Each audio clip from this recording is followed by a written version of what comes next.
question. You mentioned posture, and this I'm not alone. But and Lisa, you can jump in here on any time if you want. Because of the work that we all kind of do, if we work in a studio or an office or something, there's a lot of leaning in, looking at screens, et cetera, et cetera.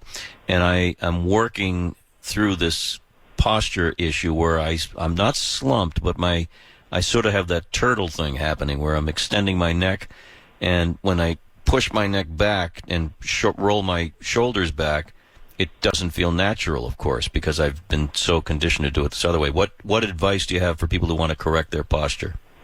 Well, the first thing is that you have an awareness that that's happening. That's the first thing. So we all experience the negative effects of sitting in smart devices.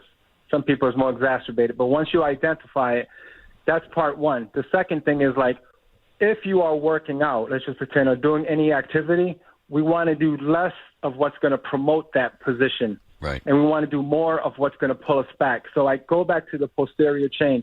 And as when we started this segment, I talked about people can fact check me. If you Google hip hinge, that's a hip exercise. That's the opposite of squatting. If you Google or write down scapula or shoulder blade exercises, you will see automatic and put body weight, so you don't have to buy equipment. You will learn very easy exercises that you can do frequently throughout the day for 10 seconds, 15, because it's about frequency that you will start to feel your structure to change. You will feel good in the beginning, but it takes a couple of weeks for the physiological adaptation to happen. So, does that make sense? It makes sense to me. Lisa, do you have any follow-ups for Julio? No, I think that's great advice.